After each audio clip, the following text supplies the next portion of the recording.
Okay. Check, check. There we go. Sorry, took a second there for that to lock in normally. Hello, everyone. Welcome to the 411 Ground and Pound MMA podcast. I am your very tired host, Robert Winfrey. Going to apologize up front for tonight. Um, this morning, I've been going for quite a while at this point for a number of reasons, some personal, some professional. I've been delaying the start of this to try and let my guts settle down. Think we're going to be okay, but if I have to bail, then that'll be part of the reason why. So let's all cross our fingers. So let me adjust that just a hair. There we go. And hopefully I'll be able to get through this fairly quickly. So on the agenda, UFC Fight Night 283, the UFC's debut in Serbia. We'll give a review to that event, which, in fairness, not the most relevant event, but not the worst way I've killed. It didn't even take that long. Like, that event actually did fly by for a number of reasons. Not the worst way I've killed 5 hours with the UFC, give or take. Then we'll preview UFC Fight Night 284 back in the warehouse. Good times. And the two major bits of news this last week, the PFL and MVP merger, and then what happened with Anthony Smith. So that's what we're going to be tackling. And yeah. So with that out of the way, let's jump into this. Thank you all very much for listening live after the fact or whenever. Interact with the product a little bit. Like, comment, subscribe, share, bell icon. Y'all know the drill. All right, let's get going here. All right, UFC Fight Night 283. How did we do prediction wise? That's where I always like to start. Not too bad for 14 fights, 11-3. Most of these weren't hard to predict. They were a lot of favorites. What did I change? The Janicic and Gugnon fight, I just went the favorite, which was slightly towards Gugnon, but I'm just gonna screw that guy's name up. I had sort of leaned towards Vologdin. He got a short notice replacement opponent in the form of what was that guy's first name? Borislav Nikolic. I kind of trusted the odds going back to Nikolic. Also, just Vologdin, I don't know what to do with that guy. Like, I appreciate him. He's got heart. That's all, well and good. But he is way undersized for bantamweight. I think that was kind of it. I stuck with Oliveira. I rewatched Elliott's last couple of fights, and yeah, he's kind of been figured out. And then I got a little bit of a look at Oliveira. I didn't quite have enough time to go through more of his fights, but yeah, he even his Contender Series fight, like, he gave Rumble Johnson vibes, and then gave a Rumble Johnson performance here, so that kind of worked out. I think the only one that there's two that I got wrong that I probably should have got right. The Valentin over Dushko Todorovic, probably should have got Valentin, just gone with the odds. Todorovic is not good. The one that annoys me, I should have got Tafik Masayev over Ludovic Klein. I had completely blanked on the fact that when Klein beat Mateusz Rembeszki, he had messed up his ankle. Yeah, it would have completely changed my pick there, but yeah, That's just on me, so I had to kind of let that one ride. Also got the Urbina and Chepo fight wrong. Whatever. I think, dude, Urbina was one of the only dogs that cashed. Yeah, so I think the only one that I'm annoyed with is Klein and Masayev. Like Todorovic, I can kind of justify wanting to at least pick one dog, and in hindsight, yeah, I should have sure Urbina, but I'm not beating myself up over getting that one wrong for a number of reasons. Parsons Valentin isn't very good either. Masayev over Klein, I should have got that one. That one sticks in the old craw a little bit. But 11-3 is okay. Year to date, we're now 237, 72, and 3 with 2 no contests. So that is where the predictions stand. Let me change this. There we go. All right. As for the fights themselves, gonna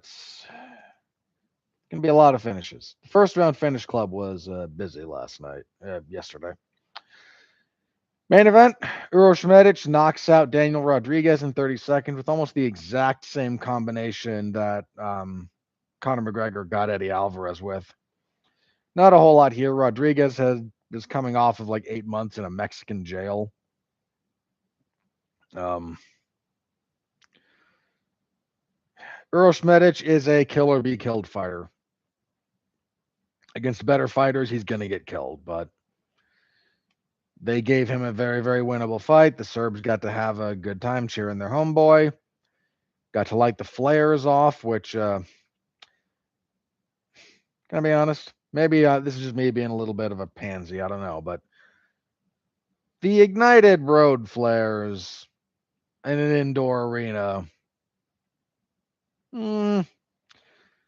doesn't seem like the best, safest practice. Outdoor, it's still not, super safe, but big enough arena, I can, okay-ish.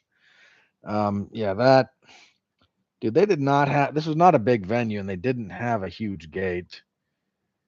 They had 18,000 people, 18,500. They only had like a 2.5 million gate, which for the UFC, especially a road show, is actually on the lower end.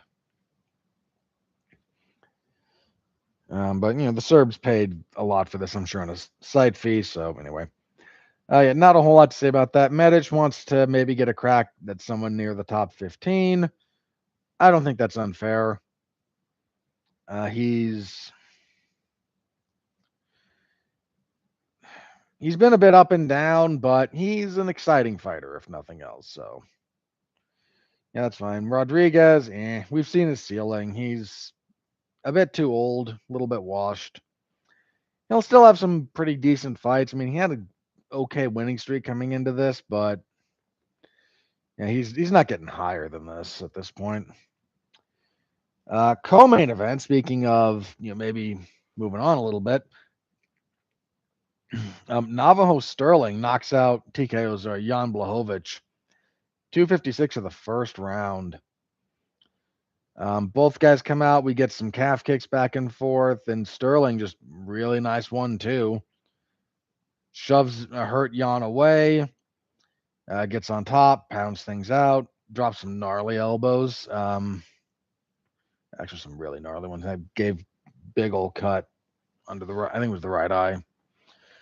Yeah. On short notice, couple of weeks. There's not too many guys that have just kind of hit the off switch on Blachowicz. When was the last time he had like a really bad loss? Maybe the Teixeira fight, right? When Teixeira kind of just ran him over. So let's go through this a little bit. So his early UFC career is not super great, but let's ignore the first 5 fights, basically. Because he then goes on he wins 4 in a row. Then he loses Thiago Santos. That was into the 3rd round, though. Goes on a big winning streak, including winning the belt, defending the belt. Yeah, the Teixeira loss, he didn't have much in the first round, and Teixeira choked him out in the second. He beats Rakic via injury. Fights for the vacant belt, goes to a split draw with Ankalaev. Loses a split decision with Alex Pereira. I agreed with Pereira getting that, but I don't think it's wrong to have scored that. It was a very close fight. Loses a boring decision to Carlos Olberg that I know some people may have scored that for him, but I didn't. Goes to a draw with Bogdan Gushkov, and his last win was in 22. He's like 42, and yes, Sterling just it's been a while since he got, I hate to say, like, blown out, just completely blown out of the water, because it feels disrespectful. I'm not trying to be disrespectful, but he hasn't just kind of like been comprehensively beaten since he lost the belt to Glover. Every other fight, even in losses, he's been very competitive. And lost it to some, Pereira went on to be champion. Olberg is champion. Like, he hadn't lost to bad guys, but yeah, he got kind of run over here. Prior to getting hurt, it's not like he had nothing to offer Sterling. They went a little bit back and forth, but man, Sterling just, when he got him, he got him. Gonna move Sterling up in the rankings. He mentioned either Paulo Costa or Khalil Roundtree. Both are very, very reasonable call-outs for him. Both would be good fights. Navro Sterling's he's kind of a problem for that division, and that division desperately needs, interesting fighters. So good on him making a bit of a run. Let's see. Alexander Rakic defeated Marcin Tybura via unanimous decision, 30-27 across the board. Not a very good fight. Tybura just a little bit too slow to deal with Rakic for the most part. So a lot of sticking and moving from Rakic early. Anytime Rakic would kick, Tybura would try to blitz on the counter, and Rakic was pretty good about punishing that. A lot of clinching in the third round. Not the most exciting thing to watch, but if the ref's not going to break him up, he did late after Rakic grabbed the fence really, really visibly to keep the clinch, and the ref broke them. Said, "No, you can't do that." Good on the ref. But yeah, pretty easy to score. Not a whole lot there. Rakic, he needed something, and a move to heavyweight. Okay, maybe. It's not like heavyweight's a great division, If he's going to make another move, this would be the place to do it. Mentioned it already a little bit, but Robert Valentin at middleweight guillotines Dushko Todorovic, 4:14 of the first. Some fun little scrambles for as long as this lasted. Before Valentin caught the guillotine, just neither of these guys should really be in the UFC. Gilbert Urbina TKOs Vlasto Chepo. Punches, elbows, and whatnot, 101 of the first. Chepo just came and forced a firefight and hit Urbina a couple of times, but Urbina kept his composure, eventually landed some pretty decent counters, got Chepo walking in on a punch, hurt him. Another kind of live by the sword, die by the sword kind of guy for Chepo, and that will go your way sometimes, and sometimes it won't. Urbina needed a little bit of help. His welterweight campaign had not been great. He looked like an appropriately sized middleweight. Not sure, how much room he can actually make here, how far he is going to go, but I do think he's got a slightly better overall prospect in this weight class than he did at welterweight. Kicking off the main card, Noah Gunon defeated Milos Janicic. Rear naked choke, 221 of the first. Yeah, he basically crippled Janicic with the first calf kick he threw. hit the nerve just right and put the leg to sleep, at least the foot and the ankle, because Janicic was dealing with the drop foot on his left leg. After that, he kind of may have hurt himself throwing a kick too, like throwing and caught the elbow on the foot. Got kicked in the other leg and went down, and Gugnon just much better grappler. So the main card, the locals, and Janicic is from Montenegro, but close enough that he had the support. Chepo had the support of the crowd and failed. Todorovic had the support of the crowd and failed. Rakic did the fight wasn't good, was the big thing, but Rakic is Serbian. Blahovic, close to Serbia, he's again Polish. And then Medic got the crowd to wake up, but yeah, they had a tough time on the main card. Not as much on the undercard, but yeah, on the undercard, Tafik Masayev TKO's Ludovic Klein with punches, 407 of the second. Some really hard inside leg kicks. Masayev just fought at pretty good range. Once he got a read on Klein trying to get him coming in with the right hook, he just fought very smartly. Tafik Masayev's good. Land a lot of those nasty kicks, punches that got Klein hurt, backed him into the fence, and just bombed on him with the right hand until he fell over. Yeah, Masayev is really coming into his own in the UFC finally. So, I mean, shouldn't say finally. It's his third fight with them, but he had kind of a rough UFC debut, but he's bounced back since. So, that was a good one there. Again, that's one I should have got right prediction wise. Michael Oliveira knocked TKO Zoban Elliott 149 the first. Yeah, Michael Oliveira is just a fairly big, very, very strong, carved out of marble guy who's got power. He hurt Elliott a couple of times with punches that did not look like they had the world behind them. Which is another way you know he's got serious powers, when it doesn't look like he's really putting everything into it, and the other guy's like, "Oh boy, yeah, you've got something there." Could have done with some better actual positioning on the finishing. He dropped Elliott, got on top of kind of like stayed way down on the legs on the back and was just swinging the punch up to his head, which he could reach, but scoot up a little bit higher, man. Better targeting. Small thing. I think he was only what, 10th or 11th fight. Undefeated dude.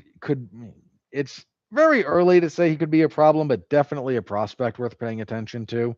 Welterweight, really robust division right now. So it's got that going in its favor. Borislav Nikolic defeated Mark Vologdin via unanimous decision, 29-27 across the board. Yeah, 10-8 for Nikolic in the third. Had a couple of near submission, including one right at the bell. He had a nasty rear naked choke. Vologdin did a decent bit in the first round. He caught Nikolic coming in and dropped him, but Nikolic recovered, got back up, and then just kind of outstruck him and outfought him comprehensively in the third. Again, I'm not sure. Vologdin got into the UFC on the back of a fight of the year on the Contender Series, but I don't know how much he's benefiting from being with the promotion. So take that for what it's worth. Bogdan Grad defeated Denis Bezukia. Arm triangle choke, 433 of the second.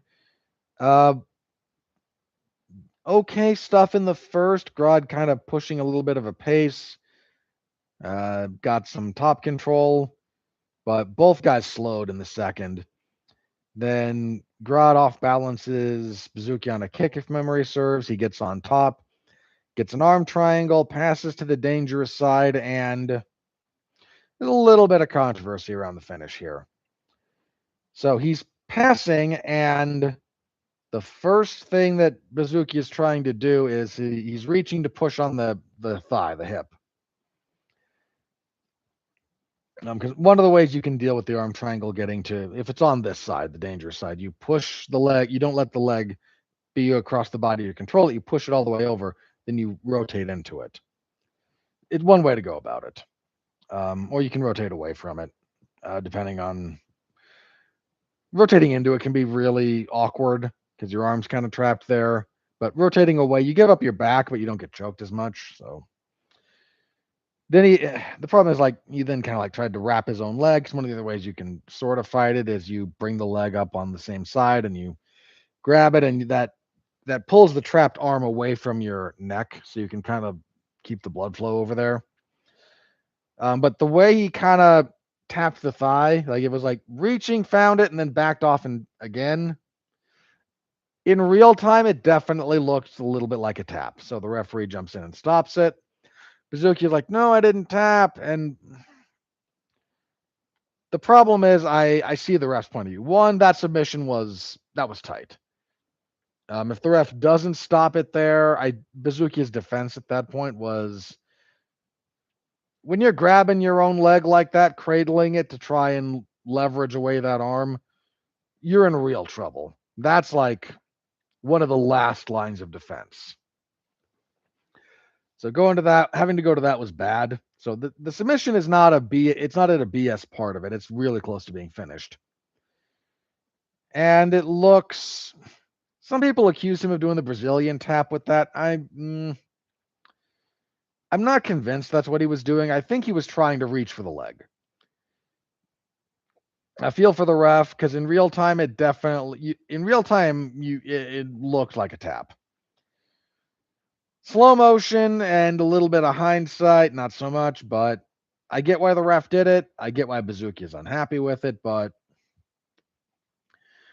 I don't think the ref put it this way.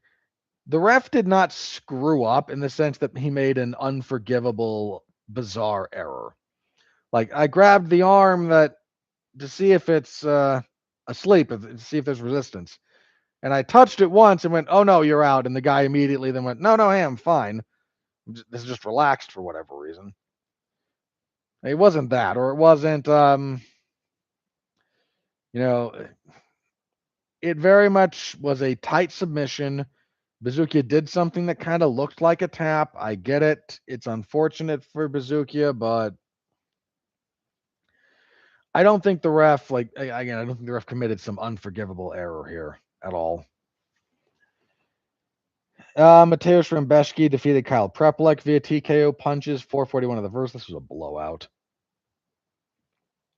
Rembeszki got a takedown fairly quickly, and then just endless ground and pound from the top. Just Rembeszki is never going to just hold you there. He is always going to be doing something. If this hadn't been a stoppage, this was an easy 10-8 round. Like, just the volume of offense that Rembeszki put out to like one or two strikes that came back from Prepelec. Nice. Rembeszki not in a war for once, so good for his longevity. Nina Milosevic defeated Haley Cowan via TKO body punches, 341 of the first. Yeah, Cowan tried to blitz, and Milosevic level changed, right hand straight to the solar plexus. Cowan got hit there and immediately just boom, woof, doubled over, hands on the knees, wind knocked out of her. Look, the liver gets most of the highlight play. First of all, the kidney's probably the worst. The liver gets the highlight play right under there. The solar plexus, if you don't know where that is, if you've never, feel your chest bone, your sternum, that one in the middle, and go all the way down, and that last little bit kind of hanging off the end of your sternum there is your solar plexus. Getting hit there is one of the very worst things. It's one of the very worst places to get hit. It is miserable. So she, again, immediately kind of doubled over, tried to fight back. Milosevic just threw a few punches upstairs. Then Cowan kind of got off the fence, and another straight right to that same spot. Knocked her over. Dunzo. Cowan basically retired after this. Fair enough. Milosevic, women's bantamweight, needs all the help it can get. I don't know. Beating Haley Cowan is not the biggest. Is not going to give you a ton of information. Cowan, I don't think, ever won in the UFC. But stoppages are a little bit of a premium. Smart up and down striking. Curious to get more of a handle on what she can offer. Jovan Leka defeated Alexander Popek via TKO 222 of the first. So Leka was supposed to fight Max Jimenez. Popek is normally a light heavyweight. And while he was taller and longer than Leka, he was also like 40 pounds lighter.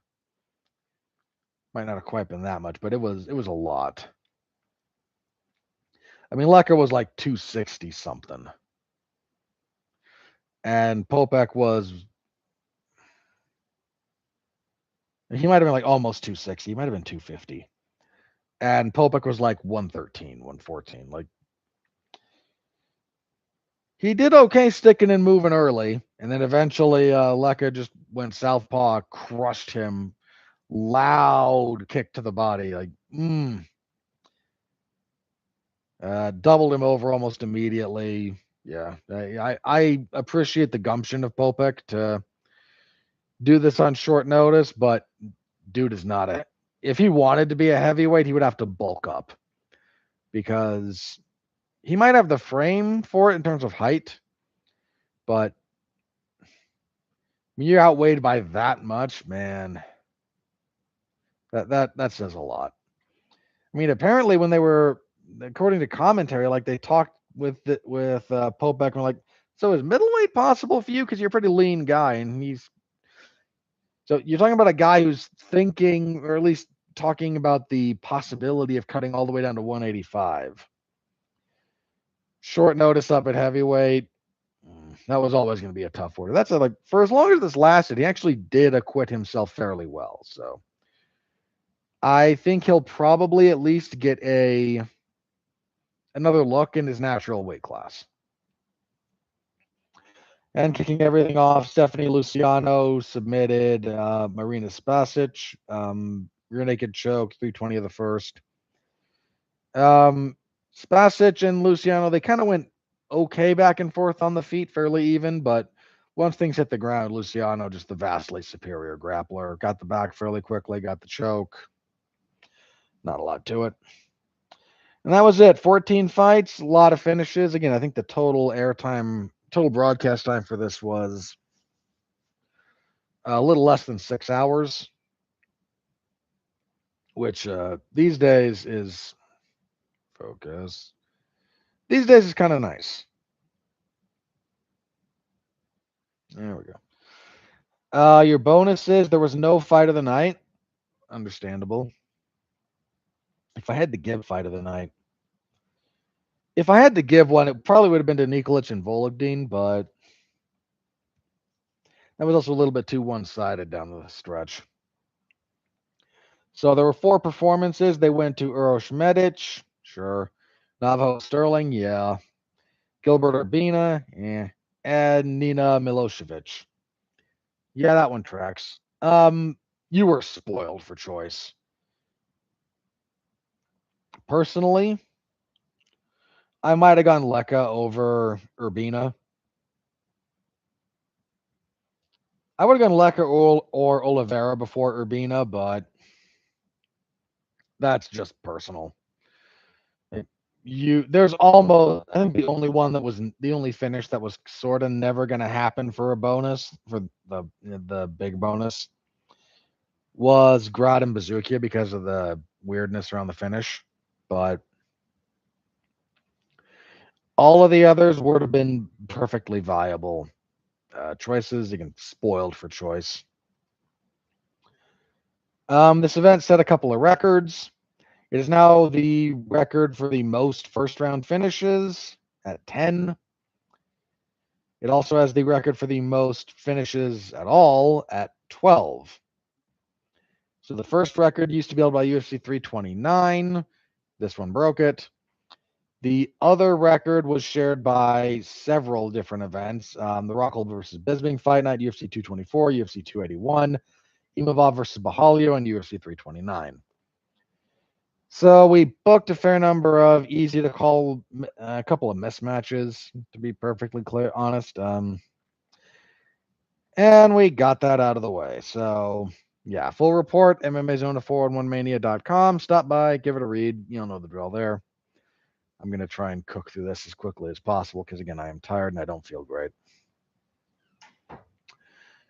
Yeah, so I appreciate that. Let's move on. Okay, let me adjust my spreadsheet. And we will get to UFC Fight Night 284. Coming our way from the warehouse, the UFC or the Meta Apex in Las Vegas, Nevada. I think we only have 11 fights on this card, right? 2, 3, 4, 5, 6, 7, 8, 9, 10. Yeah, only 11 fights. I'm okay with that for the record. I don't need 13, 14 fights on a card, especially if one doesn't really support it. This is not the deepest card in the world. The main events, there's a couple of okay fights here. I don't want to bury it entirely. This is not the worst card of the year thus far, as near as I can tell.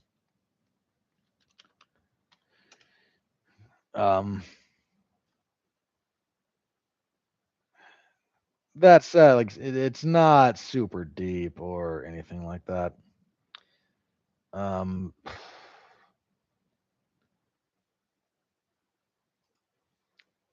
So, man.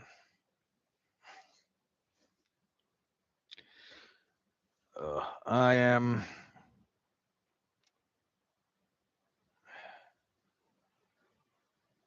am sorely tempted to put this off because, man, like I said, I'm not feeling great, guys. So let's see how long we can go with this. All right, main event. The main event's pretty solid. Mateusz Gamrot, Quillan Salkilld. It's a couple of ranked lightweights, younger guy in Salkilld, very tough test in Gamrot. Gamrot, only 35, but kind of a grizzled veteran. Gone back and forth a little bit his last couple of fights. Split decision loss to Dan Hooker in 24. Close fight. Beat Ludovic Klein, lost to Charles Oliveira, beat Esteban Ribovic. So he's still got it. Like he's not some kind of bum. Quillan Salkilld, only 26. Long winning streak, 12 fight winning streak. What, 4, 5-0 in the UFC? 5-0, yeah. Almost all of those finishes, the only one decision. Coming off the win over Beneil Dariush, he's had performance bonuses in the 4 fights that he's finished. This is sort of pinging my too much too soon button. If Gamrot fights stupidly, Salkilld can absolutely win this fight. If Gamrot decides, yeah, let's strike it out with this guy, that can go bad for you in a hurry. But Gamrot tends not to be a stupid fighter, for whatever else you want to say about him. He's not stupid.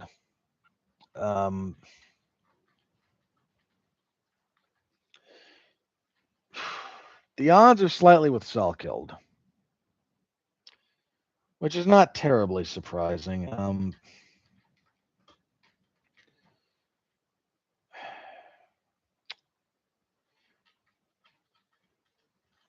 Man, I don't know how to feel about this one. Jeez, yeah. I'm sorry, guys. I gotta run for a sec. I can't pause this, and I don't want to restart it, so I'm gonna just. Am I? Jeez. That's probably coming. Let me try and get through more of this. I should maybe have postponed this second half of this for a later date. Um, yeah, look, sorry to anyone watching live. I'll be back in a second. If you're after this, you can skip forward. And I'm just gonna have to apologize. But I don't feel great, so give me a sec.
Okay, back. Sorry about that, guys. I should have. Objectively, I probably should have put this off until tomorrow at some point, but I am a slave to the routine. What can I tell you? Come on, focus. Focus.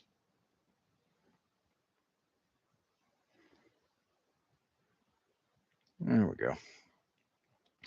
I'm a slave to the routine. Okay, sorry about that. But learning experience, if nothing else. I'm never doing this again when I feel like this. I'll just do it tomorrow at some point or whatever. Okay. So Gamrot, Salkilld. You could make the legitimate case either way. I get why the odds are with Salkilld. He's young. He's certainly talented. This is kind of just pinging my too much too soon radar. I don't think Gamrot is that washed. And I haven't seen Salkilld have to deal with someone who fights like Gamrot. So I'm actually going to go with Gamrot. I may feel very, very foolish about that, but that's where I am. Let me asterisk this just a bit. There's a physical dimension to this I want to see. I want to see them next to each other. That's pretty much all that is. So unless something else really jumps out to me when I look at tape, I'm okay picking Gamrot there. That's kind of the vibe I'm getting is this is maybe the wrong ranked veteran to try and push the young kid against. That's sort of all that's going on here. I can't say that's exactly all because there's a lot about like the nuance of Gamrot's a dedicated wrestler. He's competent on the feet, but he's not one of these guys who his primary game is grappling and wrestling, and he has abandoned that to fall in love with his striking. He's still very much committed to the grappling and the wrestling.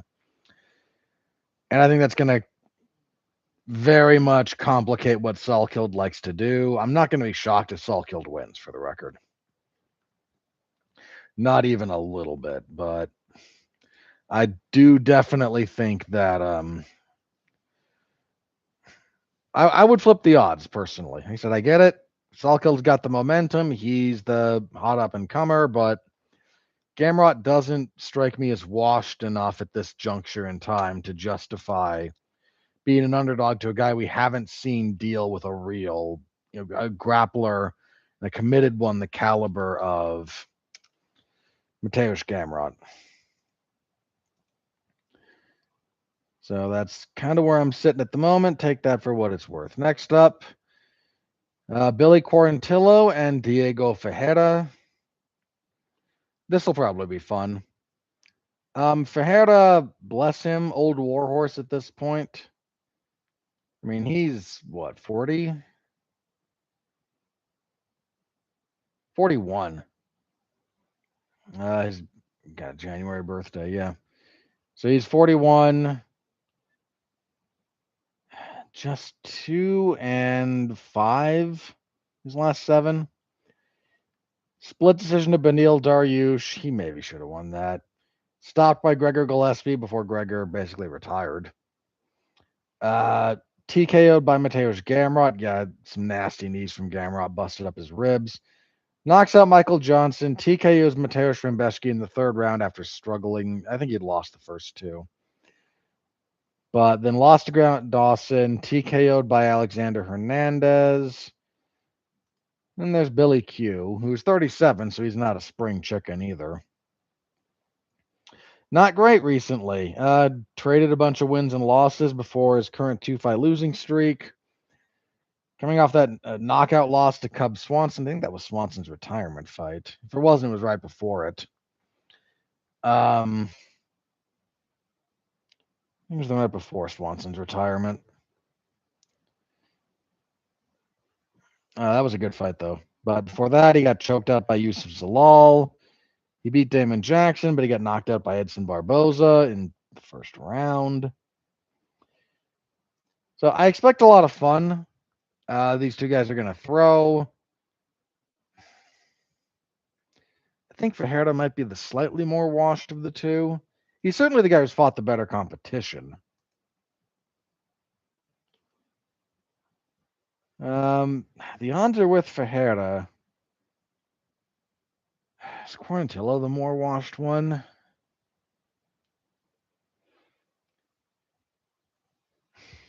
I mean, they're not huge odds. It's minus 190, give or take, for Fajardo. I'm going to respect the odds. I bucked them. If I'm going to buck them for the main event, probably. Let me respect them for the co-main. Alrighty. But that's a pretty good fight. Featherweight next, Darren Elkins and Yadier Del Valle. Golly. Darren Elkins, still employed. And it's inadvisable at this point for a number of reasons. The odds. Yeah, the odds are big with Del Valle. Here's the thing. Del Valle got pretty comprehensively out-wrestled his last fight. And that was by who was that? Levitt, right. Darren Elkins is a better wrestler than Jordan Levitt. That shouldn't be a controversial sentiment. The last time prior to Levitt, Del Valle fought Isaac Delgarian, who chose to wrestle stupidly because he was throwing the fight, basically.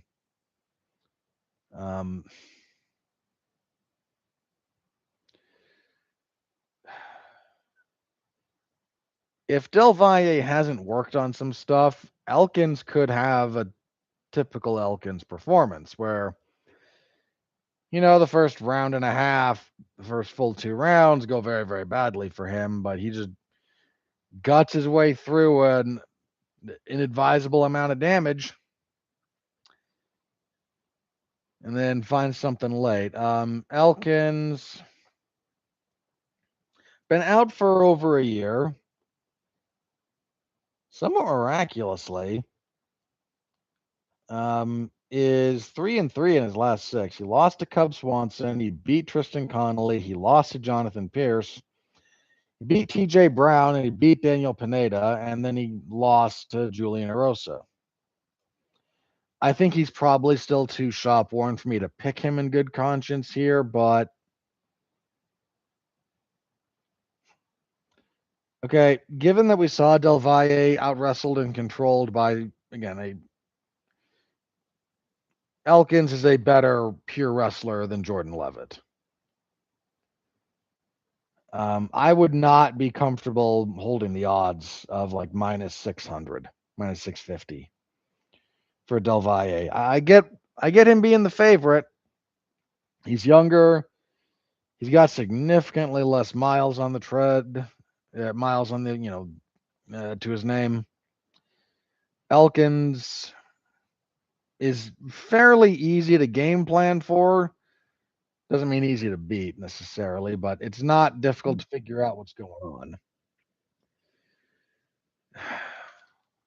All right, I will respect the odds, but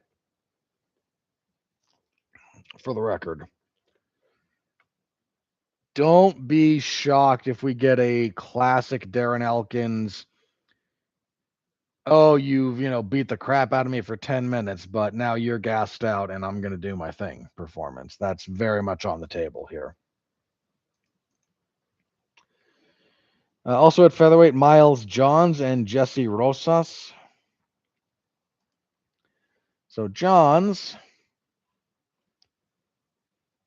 3-fight losing streak. For a while had a pretty decent run going, but his last 3, he lost to Felipe Lima, he lost to John Matsumoto, he lost to Daniel Marcos. None of those are bad names, and the Lima fight was up at featherweight. This is back at featherweight. Don't know that's the best fit for him. Rosas, we can take a quick look over here. If I can find him. 8-1. 3-fight winning streak.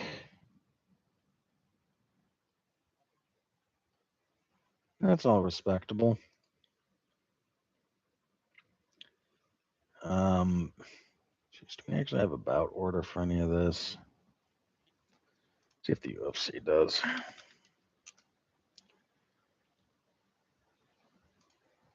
Because I will accept their written bout order at the moment. Yeah, that's what it looks like. Okay. That's the order we're going with. I'm okay with that. Just accept that that's also probably going to change. So anyway, I do think Johns is a pretty good fighter, but he has just not been able to find his footing. Rosas isn't coming in off the Contender Series. Is maybe this is a little bit reading the tea leaves kind of thing, but if he were a Contender Series guy that we're trying to push, the fact that he's not tells me a little bit of something. I'm gonna lean towards Johns. What are the odds?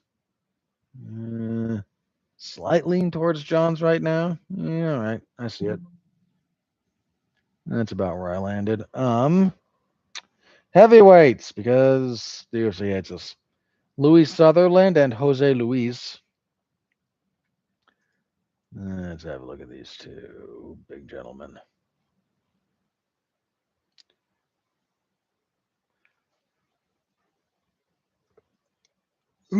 Sorry.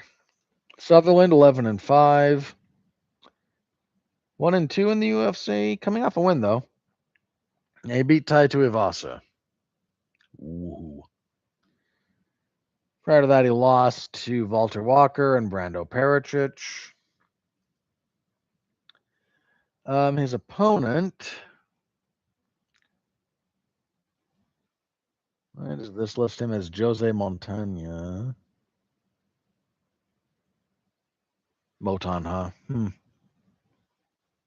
Oh, I see what's up there. What does the UFC list him as?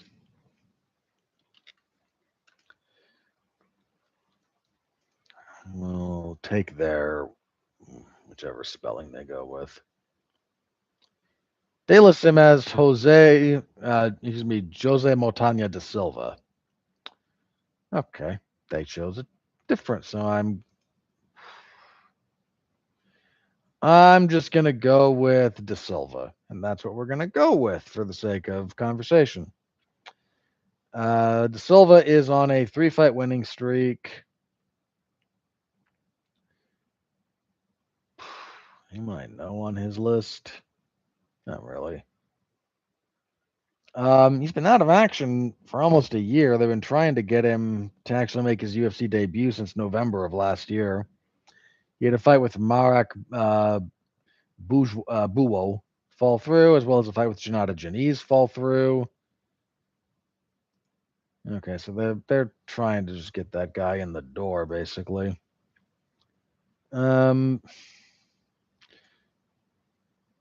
Feels a little bit like they're giving the new guy a fight he can win.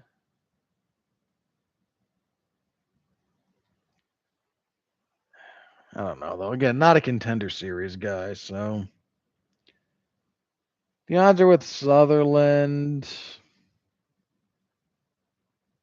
I don't know about that one. It's crappy heavyweights. Who knows anything about anything? Sutherland is more experienced. Okay, hang on. Is there a size issue at play here? Because there are going to be some pretty serious disparity at heavyweight.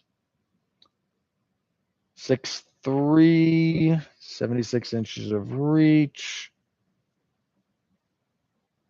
Doesn't say the last couple of times he weighed in. Versus 6'4", no listed reach. Okay, 29 on Da Silva. Sutherland 32, so not a big age difference. The experience factor is a big deal. Montagna is only 6-1 to an 11-5 guy.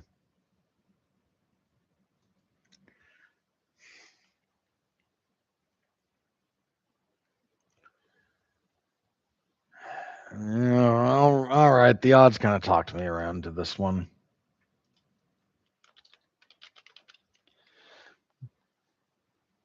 Welterweight next, Ty Miller and Billy Ray Goff.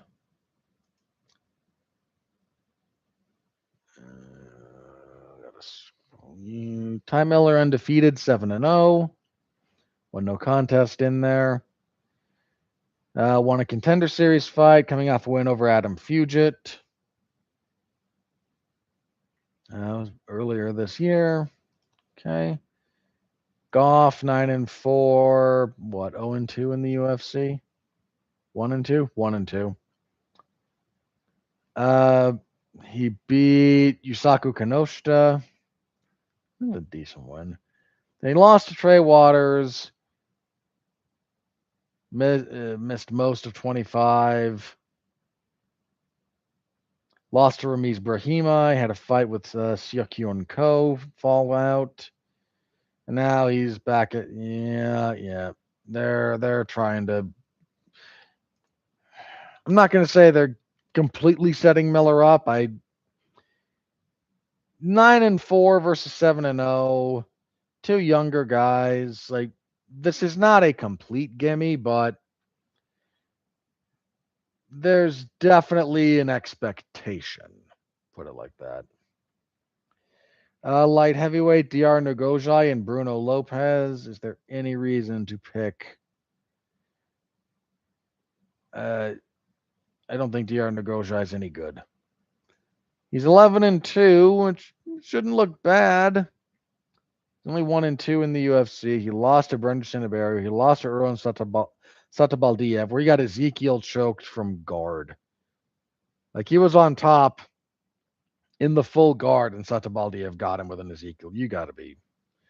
Coming off a win over Rafael Tobias, which I don't care about. Let's see Lopez. He may also just be terrible.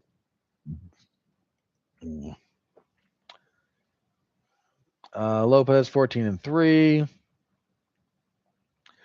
Also 1-2 in the UFC. He won his UFC debut against Magomed Gadzhiasulov. Promptly lost to Dustin Jacoby and Navajo Sterling, two ranked guys. Ngojai is probably worse than those two gentlemen. I kind of at a point where I don't pick Ngojai to win fights. He is the slight favorite here.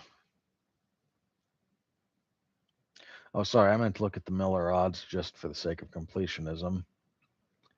Yeah, Ty Miller's almost minus 330, give or take, favorite.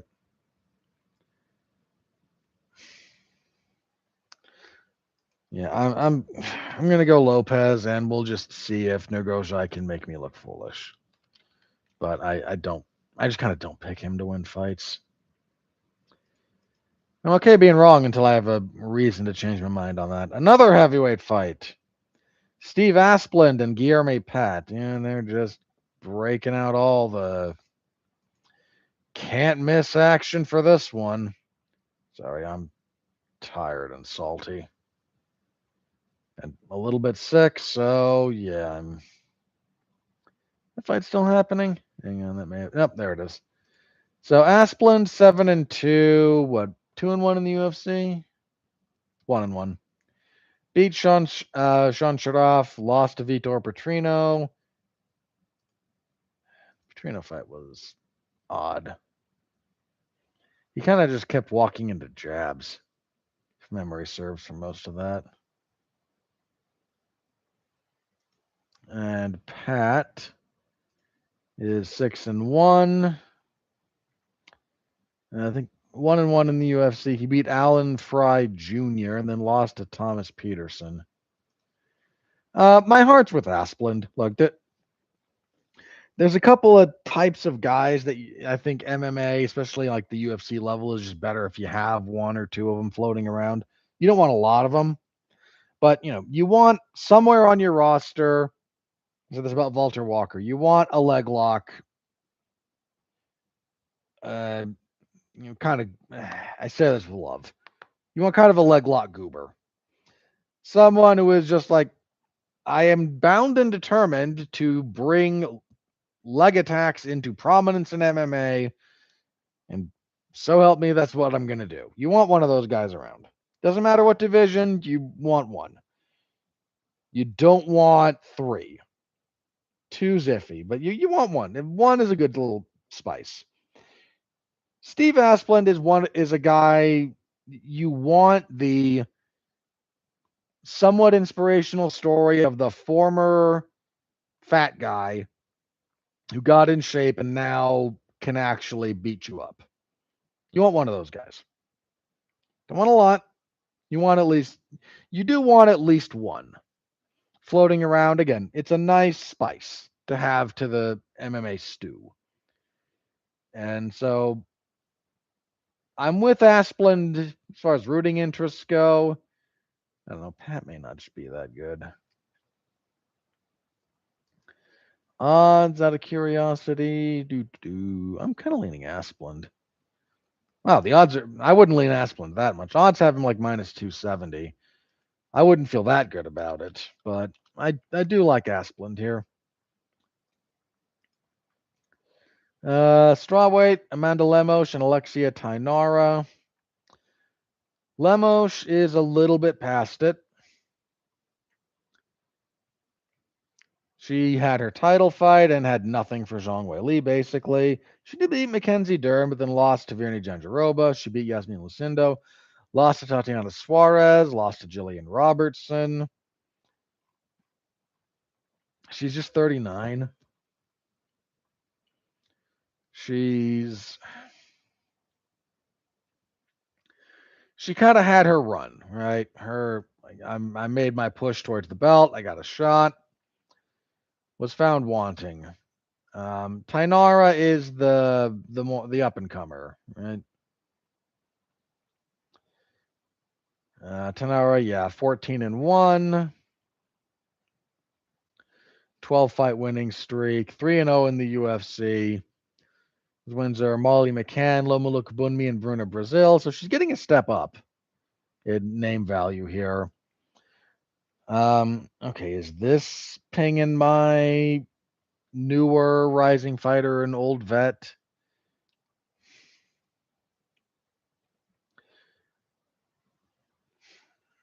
It's not pinging that, but it's not pinging hard. Again, I think Lemos may just be a little bit past it. So let's go with Tainara there.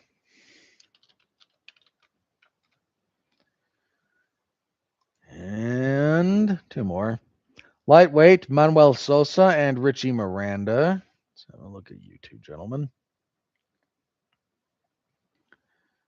We scroll down. Sosa, 14-1.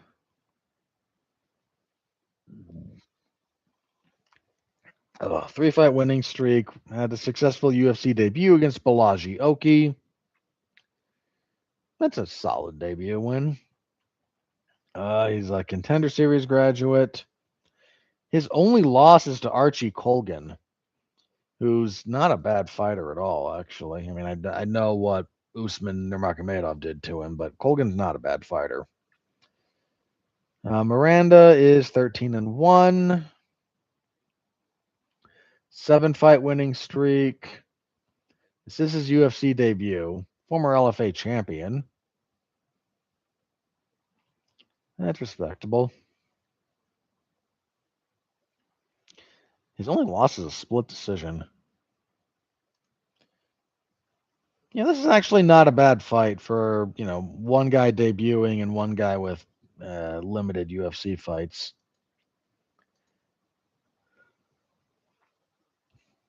The odds are with Sosa. I respect that. I think that's probably about right.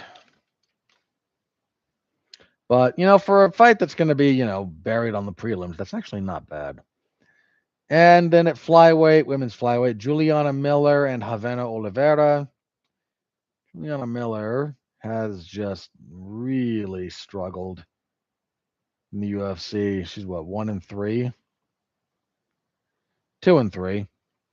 Oh, right. She won the Ultimate Fighter. Since then, she's 1-3. Lost to Veronica Hardy, Luana Santos. She beat Ivana Petrovich and then lost to Carly Judice.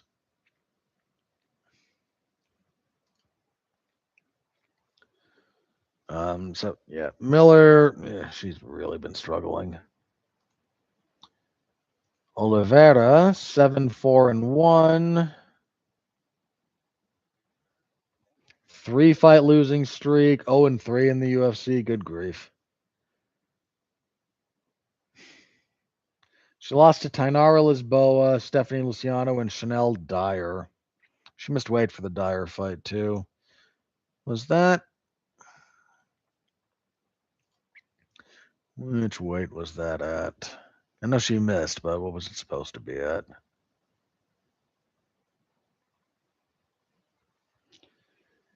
Weighing results. Yeah, that was supposed to be. So she's being forced up to flyweight.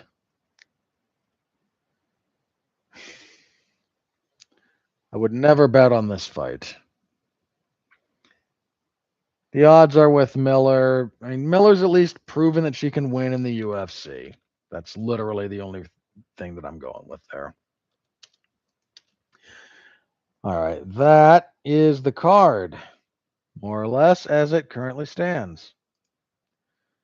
So, Saturday in the evening over in the MMA Zone of 411mania.com, come stop by. I will have coverage from the first prelim until sign off because that's how we do it. Okay, let's move on. Okay. So, two pieces of news. The more upbeat, optimistic one. PFL and MVP, most valuable promotions, that's the Jake Paul and the Keeson Adair's promotional group, are joining up. Makes sense. PFL has no cachet, but has not a bad roster of fighters, and frankly, this year has put on some pretty good fights. Some dogs too, but some pretty good fights. MVP has the promotional sense and the relationship with Netflix and whatnot that they just didn't have a roster of fighters. So solid pairing there. The notion that this is going to be an immediate competitor to the UFC in any meaningful sense of the word is silly. The UFC has structured their business such that there is no competition. They make probably more than 90 cents of every dollar generated by the entire sport of MMA in the entire world in any given year. But me personally, I don't need a rival to the UFC in the sense that I don't need something that's going to try and put them out of business. Right? That seems unlikely to happen, first of all, but the MMA marketplace desperately, and I mean desperately, needs a viable alternative to the UFC. And that's what this has the potential to be. I mean, I may get the pro wrestling nerds mad at me with the following analogy, but it largely tracks. I've mentioned before, the WWE has not monopolized the professional wrestling space the same way that the UFC has monopolized the MMA space. There's a lot of reasons for that, and I don't want to rehash a bunch of them that I've talked about in the past. But WWE, not quite the same global market dominance. But pretty clearly the biggest and most visible professional wrestling entity in the world. finding until the last handful of years. The problem wasn't that WWE was the biggest show in town. It was that in the United States, and again in like mainstream professional wrestling circles, it was the only big show consistently. If you wanted to get into the weeds on some stuff, other promotions would have better years, purely creatively or purely in ring. Right? There were years when New Japan couldn't be touched, basically. CMLL has had some really good years, some really good years. If you want to just look at, again, the creative side of wrestling, there's a bunch of indie promotions that various years have been, maybe like the best booked or the best stories for over the course of a year. But WWE was number one worldwide, and that wasn't really touched. In the United States right now, there's All Elite Wrestling, which I do not consider a rival to the WWE. I do not consider them competition to the WWE in the traditional sense of the word. Certainly, if you are about my age and you grew up with the Monday Night Wars and WCW and then WWF trying to put each other out of business, that's not what AEW is.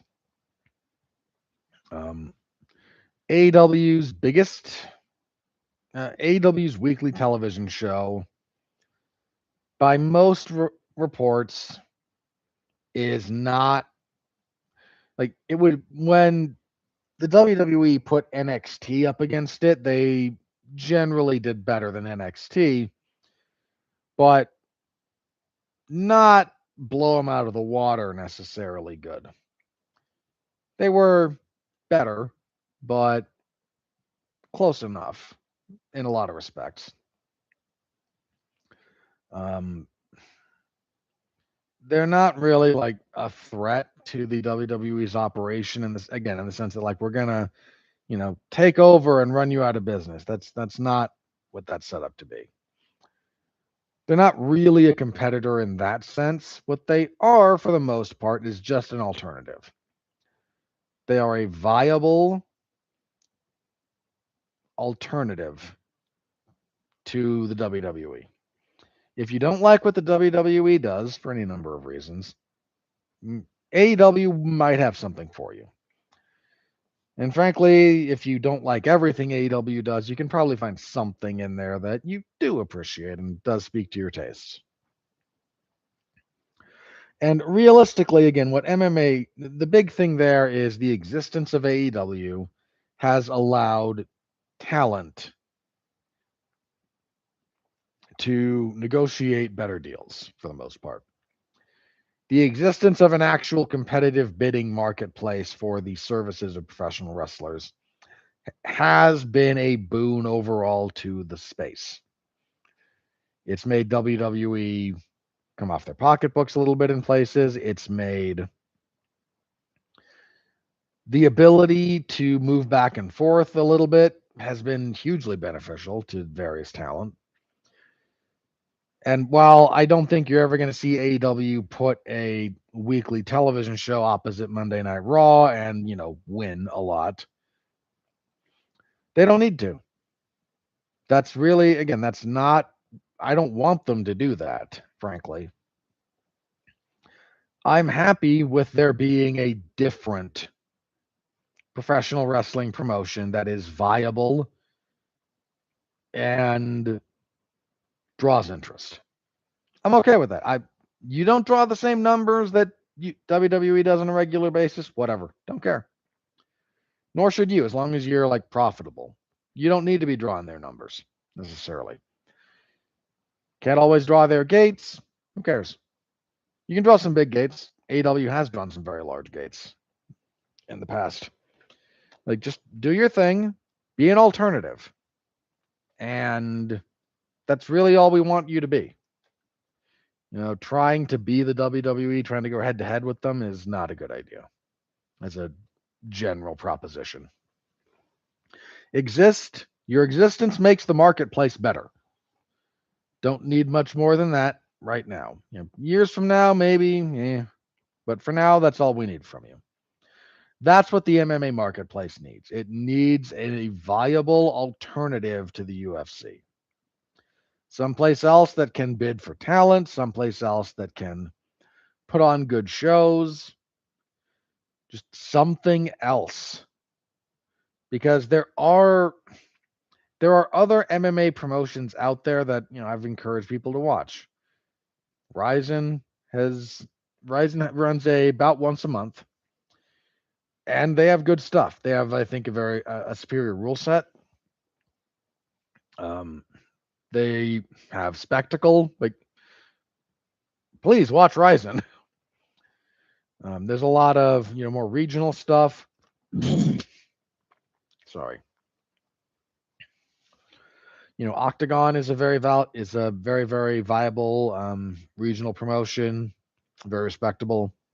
Cage Warriors, but I don't need this MVP PFL merger to be a UFC killer. If the UFC is we just really could benefit everyone from a really strong B. Maybe that's you don't need if you aim to take down the UFC. You're trying to aim at a promotion that has contractual revenue guaranteed north of $1 billion a year.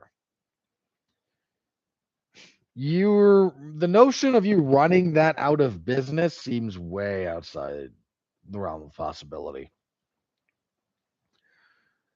But you being a viable alternative that fighters can go to, that fighters can use to increase their, purses, give us something else to care about. Yeah, I'd like that. Dude, that's what Strikeforce was. Strikeforce never actually, was a threat to the UFC. They were, again, not number one, they were number two.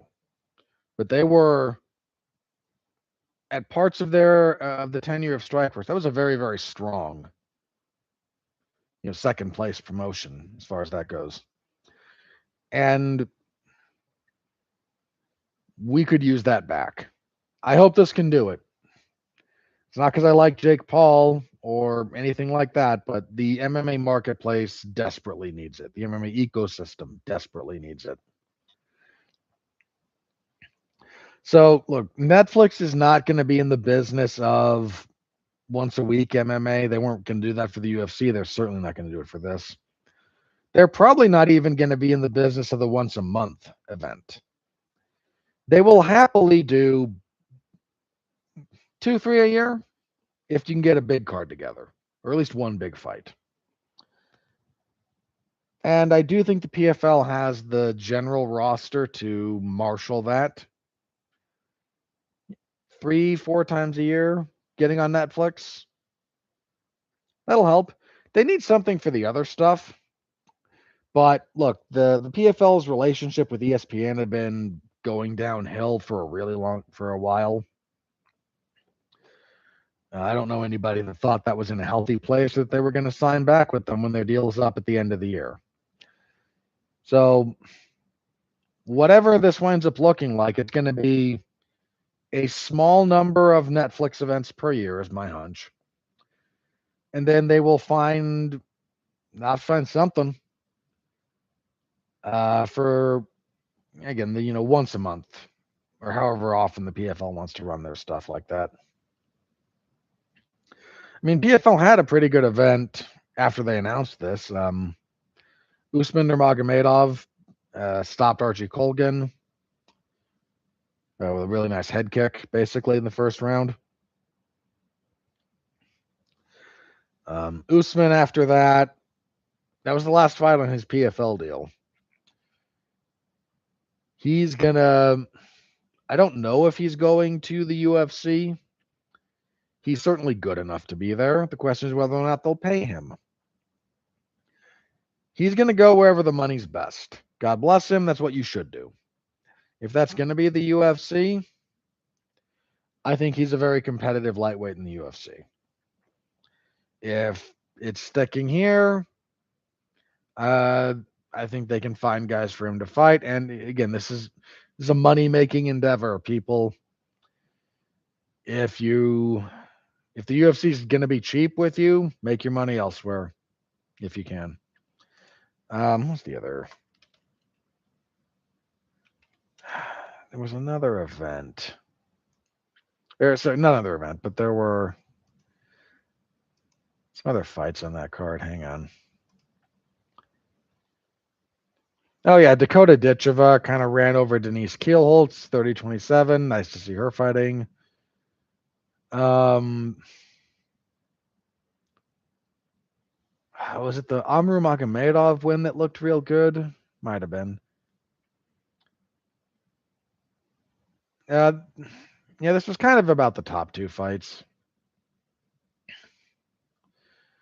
more than anything else, but yeah, it was. The PFL this year has generally done a good job. They've put on some pretty decent fights. I mean, there was a fight last week between Sullivan Colley and Magomedov, can't remember. That was one of the better fights of the year just for action. So the PFL has been doing pretty decent work, but they needed a new TV deal because they didn't have one. They could use a new identity because the PFL has never been profitable. And dude, Jake Paul's a good promoter. I'm not here to advocate for him as a human being. I've said that many, many times, but as a promoter, he has done more for women's boxing than pretty much anyone. He's responsible for some of the biggest numbers on Netflix, boxing on Netflix. Dude knows how to get people to pay attention. Not always, a pleasant individual to be around or to listen to. I'm not here to vouch again for anything other than he's a good promoter. And I mean, I will say the following for him, both him and Logan, they work hard. Even when they were just doing YouTube, like the work ethic those guys had. Not saying anything else about them positive, but you have to acknowledge a good work ethic when one exists. And what they were doing,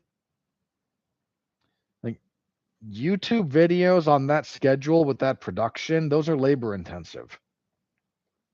You got to work at it. They had a good work ethic, probably still do. If nothing else, they work hard. Maybe, total scumbags. Maybe not. Don't know. My hunch is scumbag, but in fairness, I've never legitimately talked to either one of them, so couldn't tell you beyond that. But they work hard.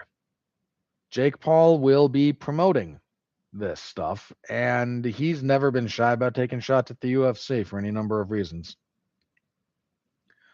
I don't know how wise it is to make that your entire promotional identity. Hopefully they don't. If the only thing you have as an identity is related to another company, that's not great.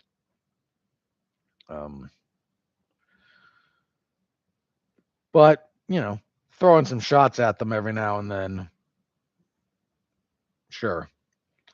And again, I wish them well. The MMA ecosystem really needs that to pan out more or less. All right, let's move on to some less pleasant news to discuss, and then we'll get out of here because I am just about dead. So we have to talk about the Anthony Smith situation. Former light heavyweight title challenger Anthony Smith was arrested for several things. I think there was an assault, unlawful detainment. The story kind of goes like this. Based on the charges and based on the charges filed and the current narrative being put forth by the state and the prosecution, whatever. For the record, this is just their side of things. And Anthony Smith is innocent until proven guilty. This is what's being alleged. That there was an altercation between Smith and his wife. He threatened to kill her if she didn't come with him from a location. I think it was a bar.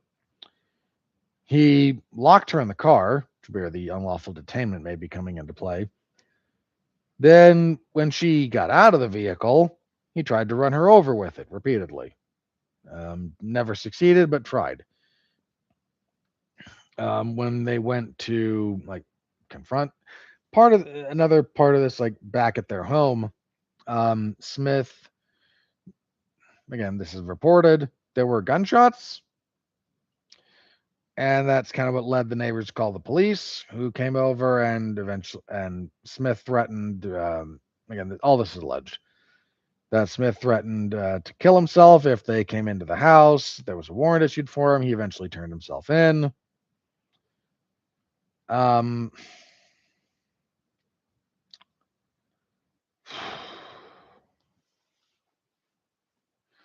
So Anthony Smith's wife released a statement saying that she still loves her husband and is going to stand by him, and that the people are turning a mental health issue into a criminal issue, I think was the wording she used. I respect the distinction she's trying to make there. I really do. Let's just talk about the following.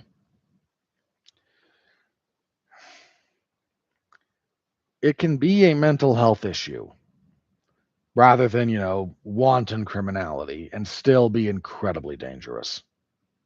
Maybe more so in some respects. So I'm not telling the woman to abandon Anthony Smith, to divorce him and get as far away as, but I don't know enough to make that claim. I don't know enough to give advice of that nature, one way or the other. The sum total of my advice can be this. If the man's having mental health issues such that he did all that, assuming the allegations are true, you should be very, very, very cautious with how you proceed. Part of her statement was, he would never hurt me or his children. In his right mind, I'm sure that's true. I'm willing to believe that in his right mind, he wouldn't. When you have serious mental health episodes, potentially exacerbated by whatever head trauma or brain damage he's suffered, you don't operate in your right mind. And the justification that if he were in his right mind, he'd never hurt me is not going to stop him from hurting you. I am not trying to fearmonger. I am not trying to drive wedges such that my voice carries any value in that respect at all. I am just saying, if part of the logic is when he doesn't have a mental health breakdown, he would never be a danger to us. Okay, maybe. Sure. Assume that's true. I don't have any real reason to believe it isn't. If he's having mental health issues, there's absolutely no guarantee that he's going to remain in his right mind. I'm not calling for him to be committed or anything like that. This is just a thing where it's you and your kids. And you need to be, I get the desire for loyalty. I get the love. We should all be so fortunate to have someone in our lives who would be that understanding, genuinely. But be very, very careful. If someone's mental health issues lead them to that level of violence,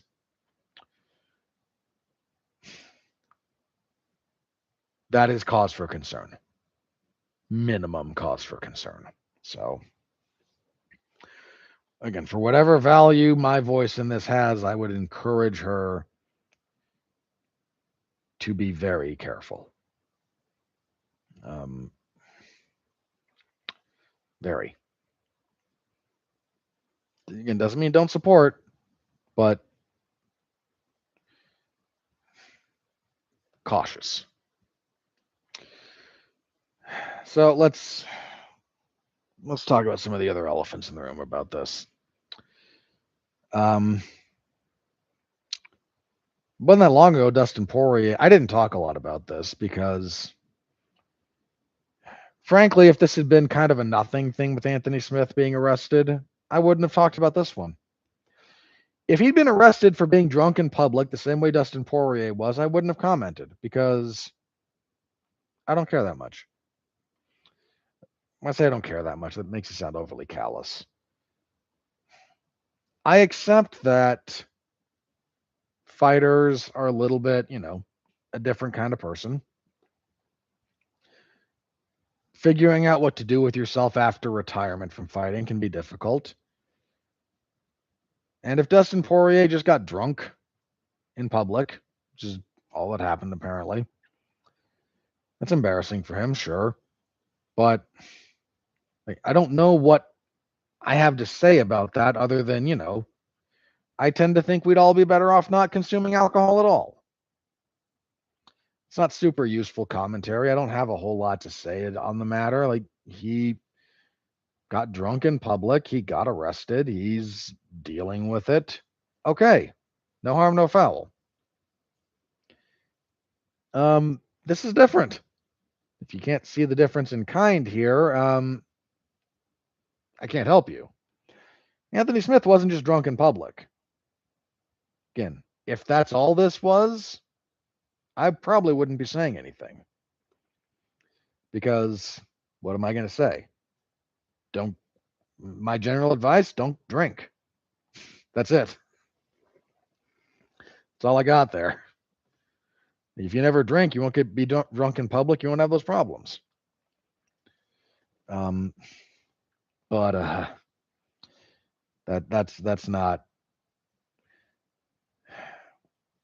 The MMA landscape should be thanking its lucky stars nothing worse happened. Because if the allegations and if the narrative and the sequence of events put forward by the state is accurate, we came this close. Say nothing of the tragedy for the individuals, which would be enormous. The MMA, I'm talking about the MMA landscape and ecosystem. We're this close.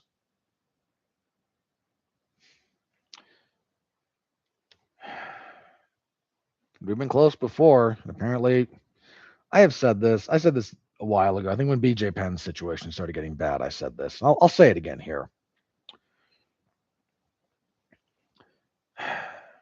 Boxing had its reckoning with this. With deaths in the ring, with the number of retired boxers who are around and in poor health because of head trauma. Boxing had to have its reckoning with all this. They don't do 15-round fights anymore because of Ray Mancini killing Dooku Kim in the 15th round of their fight. Generally, the general narrative coming out of that was if that was a 12-round fight, Dooku Kim would not have died. I can't guarantee that. I can't. But that was the narrative, and I think that was somewhat medically substantiated.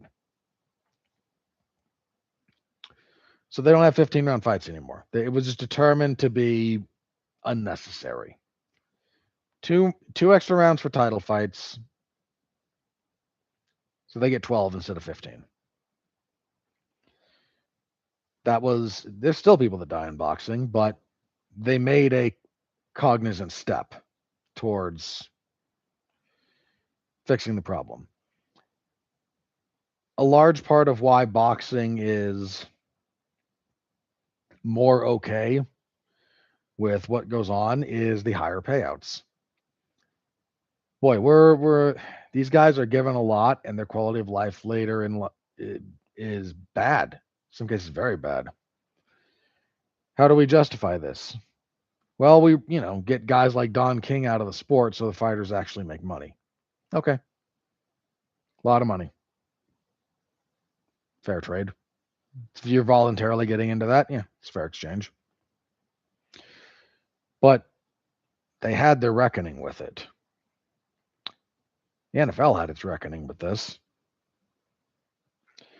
The professional wrestling world had its reckoning with this. All of them had to be dragged kicking and screaming to those reckonings, by the way. Boxing, maybe less so than the others, but still, like, the institutions around boxing had to be forced into it. The NFL denied and denied and denied and denied and denied for years the long-term health consequences of playing football, especially professional level football.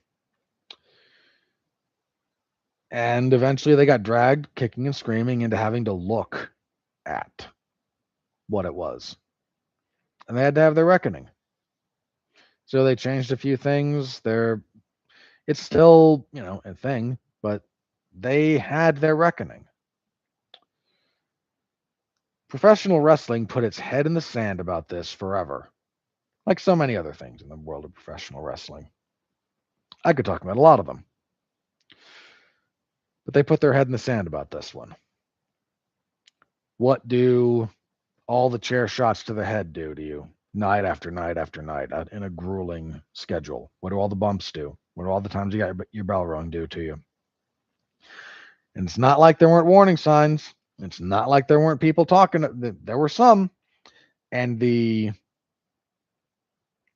position of,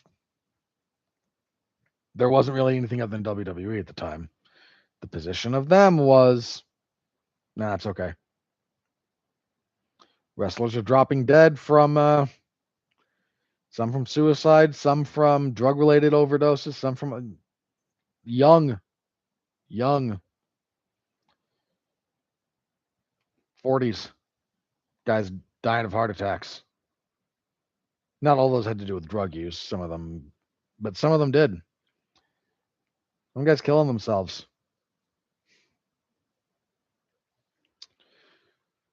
Not like we weren't aware of it. It was news. It was talked about. Put your head in the sand. The closest they got was, I think, after Eddie died. They sort of like, hey, we'll pay for rehab, which is not nothing. Be very clear. That's not nothing. But the notion that it was all addiction based and that it was all chemical. And they refused to look at head trauma. And refused and refused and refused till Chris Benoit murdered his wife and his youngest son and then killed himself. That's what it took for them. MMA should have the benefit of looking at boxing, which is part of what goes into MMA, the legitimate combat aspect of it, any other sport, and professional wrestling, which it has very deep roots to, despite how much a lot of people in the MMA space don't want to admit that. But MMA is sort of the hybrid, the offspring, the alternative offshoot of what wrestling, like the genesis of professional wrestling splits at a certain point. It starts with like old school catch. Then it fractures into two segments, one of which is more shoot fighting eventually, and the other of which goes into works. I'm not judging. I'm not judging, the choices made there. But MMA has the roots in both of those. You should have the wisdom from the history of both of those and the modern history of both of those.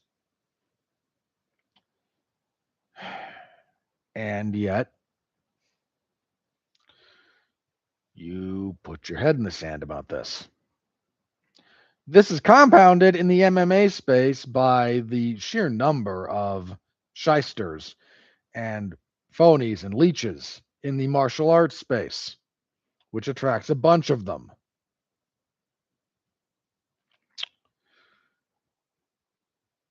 Anybody remember Diego Sanchez's coach?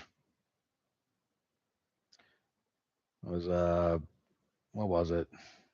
Fabius something or other. Yeah, something like that. I don't care. I'm not going to dignify the guy with a name. It was something like that. Yeah, remember him? Yeah, those people, they're, I don't want to say full on common, but they are certainly not uncommon in the martial arts space, be that MMA or traditional martial arts. You find a lot of them. So that's a complicating factor. And you just won't, the UFC and the MMA space more generally has just somehow forever refused to have their reckoning about this. These are people who are getting hit in the head for a living. This is not hard to figure out, guys. Like, whatever's going on with Anthony Smith, I guarantee you the amount of head trauma he has received is exacerbating it. Because how could it not?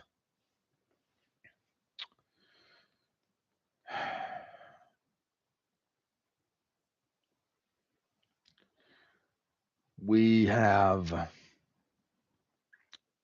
refused to have this conversation and serious reckoning while BJ Penn goes off the deep end. We refused it around any number of other people. Guys, take the hint. Look, Anthony Smith is retired from fighting, but it's not like he got thrown out on his ass. He's got an analyst. He's got a desk job, like an analyst desk job on TV. Like that's a good gig. He's not. Well, look again. When BJ Penn left, they just threw him back to Hawaii and said good luck to you. I mean, I know they tried to set him up running the UFC. I'm slightly exaggerating there. Like there were some efforts made as far as BJ Penn goes, but I mean, there's plenty of other guys who didn't even get that. Shane Carwin didn't get shit. Spencer Fisher didn't get anything. Name just a couple of them. And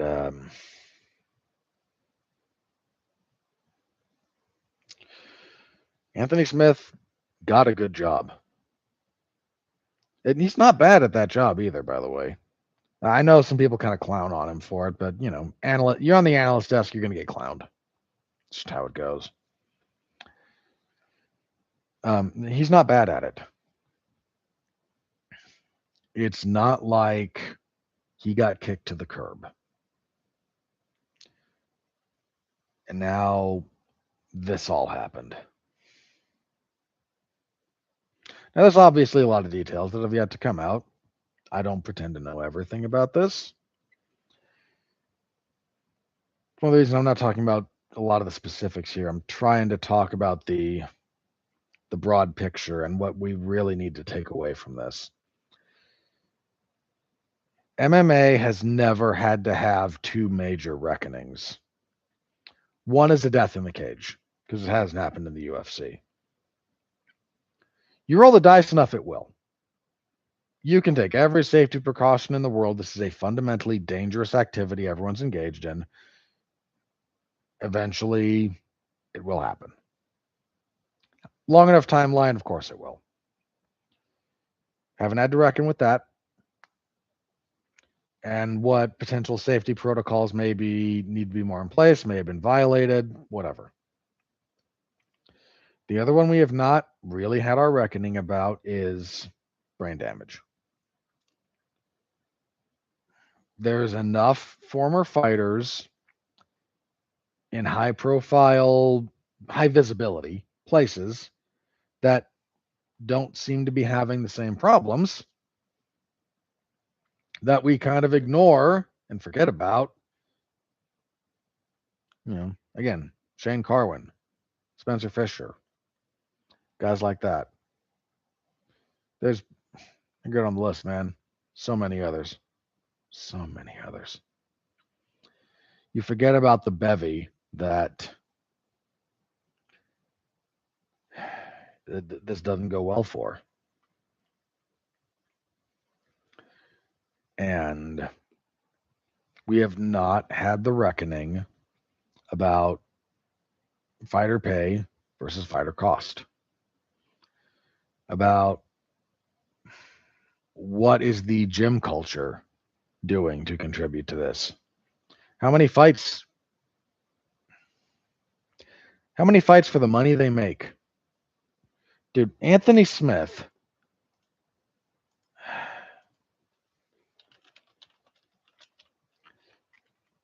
take a second here on this one, guys. He had like 60 fights. I'm going to confirm that. Yeah, 61 fights.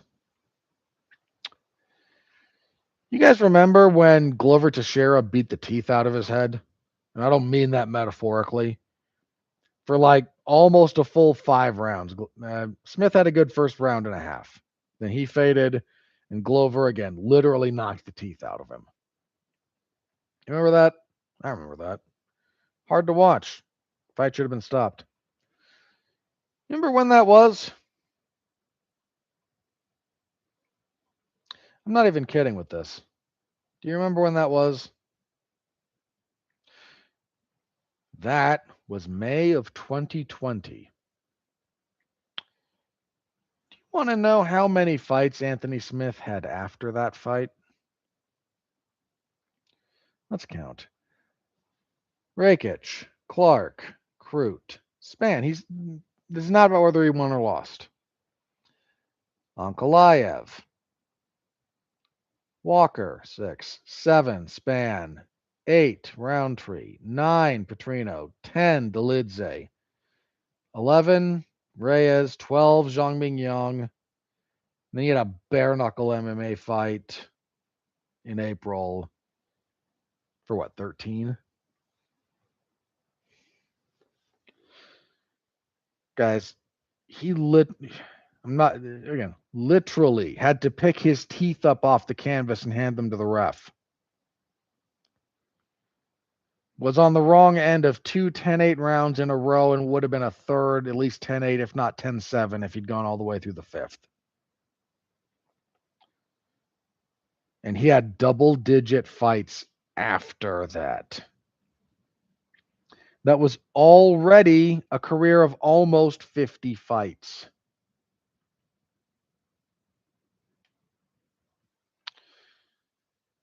We have to deal with this. We have to have. I said this before I said this when the BJ Penn stuff was getting bad. I don't want MMA to have a Chris Benoit. I really don't. I remember that.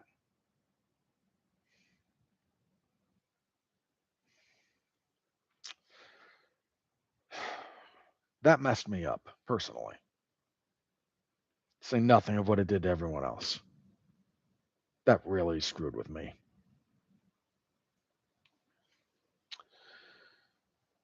It screwed with my relationship with professional wrestling for a long time. And that is to say nothing of the horrific nature of the people who survived, the survivors, those who had to pick up the shattered pieces of their lives, who had to try and make sense of everything, who had to try and get up the next day, the day after, and the day after, with that giant hole in their hearts.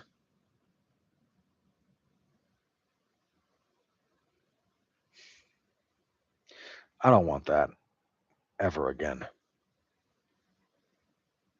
I certainly don't want it for MMA.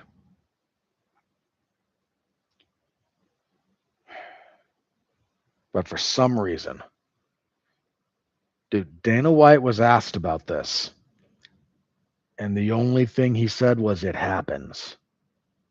Now, I get that when you've been, publicly recorded getting into a physical altercation with your wife where you slap her around, you maybe don't have a lot of room to talk about getting into a fight with your wife in public. I understand that you don't have room to claim moral high ground necessarily. But all you can say about him allegedly trying to run her over with a car, like, I hope the following doesn't come across to me trying to be like glib. But my hunch is that Dana White's relationships are a little bit on the volatile side. He doesn't strike me as the most even-keeled and temperate of fellows. I'm not saying he said, that was the first time he ever got physical with his wife. And in fairness, she hit him as well, like the first time they had a physical altercation. I find that statistically unlikely, but not impossible. I said that at the time. But sorry, the point there was, Dana White, volatile fellow, seems to be, certainly for the most part. Wouldn't be terribly surprising that his relationships would be a little volatile.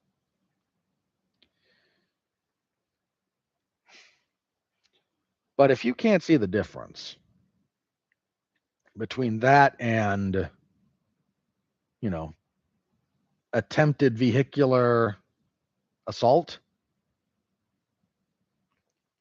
Dana White and his wife got into a fight.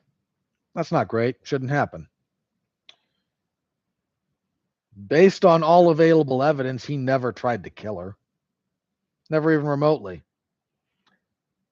I don't know that there have ever been reports of gunshots coming from Dana White's household. I don't know that anything like that. You get asked about a high profile former fighter of yours, a prominent rotating member of the analyst desk for every UFC event, who has allegedly attempted some pretty heinous stuff in the midst of either, some kind of psychotic episode, CTE brought on, or chemically induced, or whatever. Don't know the details. And all you can say is, kind of these things happen. I have no space to talk.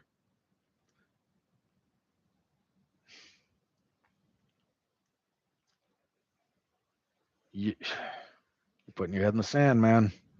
You're trying to ignore it. You are desperately trying to ignore it and hoping that this. What the hell are you going to say if Anthony Smith does this and succeeds? Like, God forbid. And I hate to bring up Smith, but like only because this just happened with him. Anybody from your roster, any former fighter.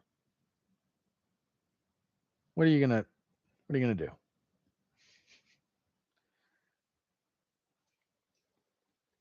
I don't want that.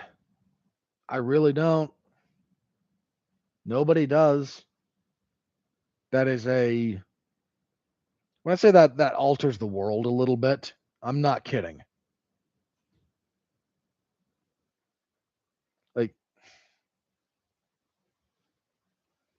you have all this evidence and all this precedent and all the benefits of looking at every other sport or entertainment entity loosely attached to you in this area, and you're ignoring it. And I'm guessing you're going to go on ignoring it and downplaying it until we get a Chris Benoit in MMA.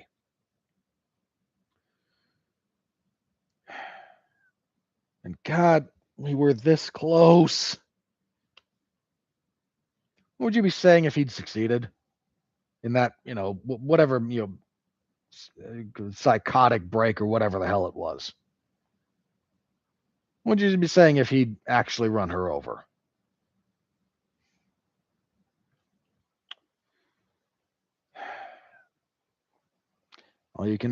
All you're doing is,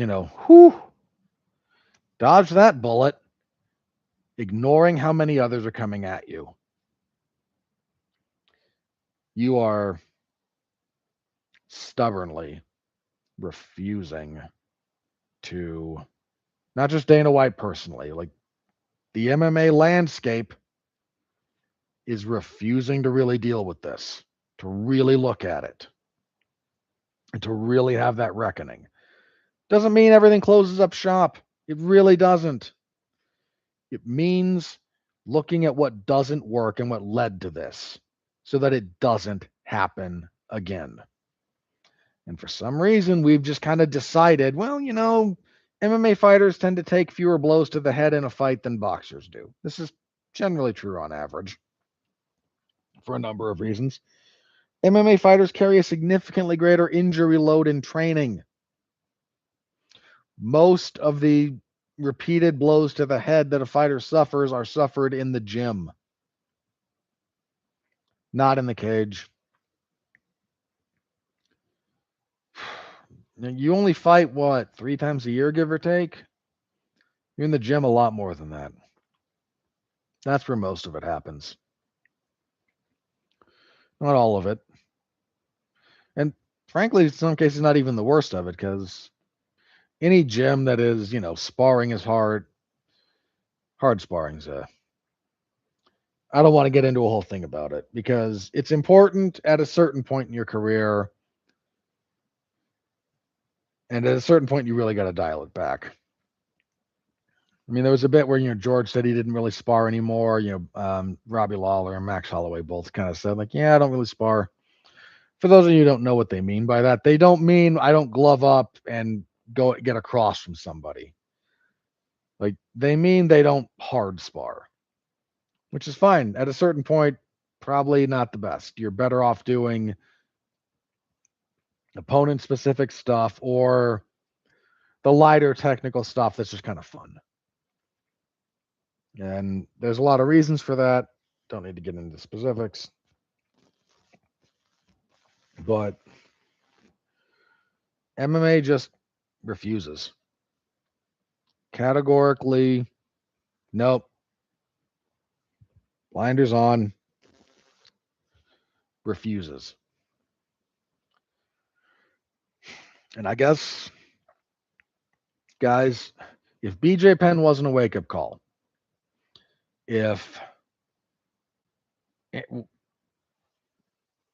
how close did we come to this being a very, very different tragedy? If this isn't a wake-up call, if Stephan Bonner wasn't a wake-up call,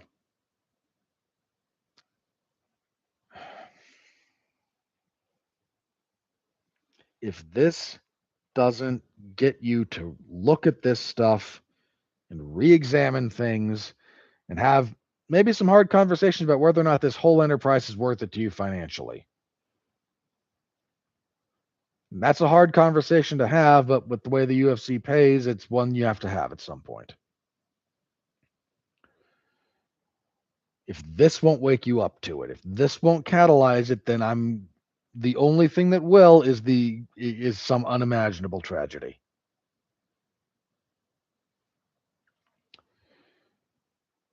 And I lived through that with wrestling.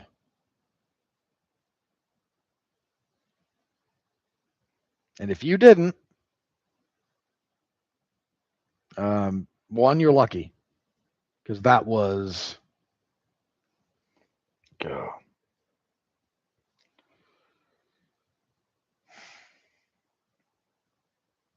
I don't want to live through that again. I don't want to be in the position with MMA that I was with wrestling and have another Chris Benoit situation. I don't want it.